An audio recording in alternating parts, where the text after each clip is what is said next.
মানববন্ধন অনুষ্ঠানের পর্যায়ে বক্তব্য রাখবেন সভাপতি রাশিদ বাংলাদেশের কেন্দ্রীয় নেতা মাওলানা আব্দুল্লাহ হোসেন রাতুল।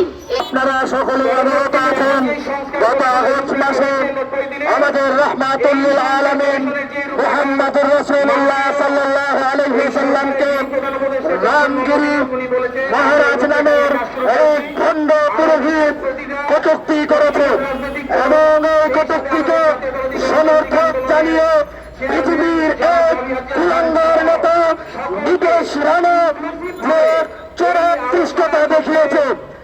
আমরা বলে দিতে চাই, অনতি বিলম্বে খসরতের কষায় নদী তোমার নির্দেশ রানাকে যদি নিয়ন্ত্রণ না করে এবং তাকে যদি বিচারের মুখোমুখি না করে, তাহলে খেলাফতে রাশেদার ব্যানারে ভারতীয় দূতাবাসের ব্যানারে আমরা লং মার্চ করে যাব। আমরা আমাদের নবীকে নবীর সম্মানের জন্য আমরা আমাদের জীবনকে তুলে দিতে পারবো ইনশাআল্লাহ। ধন্যবাদ। নিয়ে যে কটূক্তি করেছে, এই কটূক্তির প্রতিবাদের জন্য আজকের মানববন্ধন।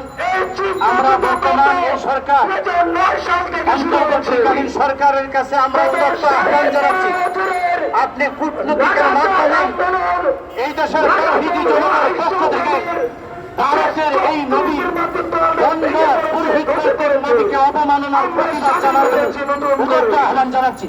পাশাপাশি আমাদের দেশে বিভিন্ন সময় রাসূলকে নিয়ে কটূক্তি করা হয়। এজন্য বর্তমান সরকারের, অন্তর্বর্তীকালীন সরকারের উপদেষ্টাদের কাছে আমাদের দাবি, এমন একটা আইন করা হয় এই দেশের জন্য কোন কুলাঙ্গার রাসূলুল্লাহকে অপমান করার কোন সাহস দেখাইতে না পারে।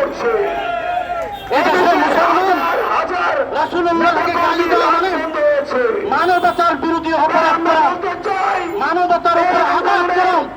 এই দেশে যদি কোন মানুষ রাসূলুল্লাহকে অপমান করে, দেশের কোন মানুষ সহ্য করবে না।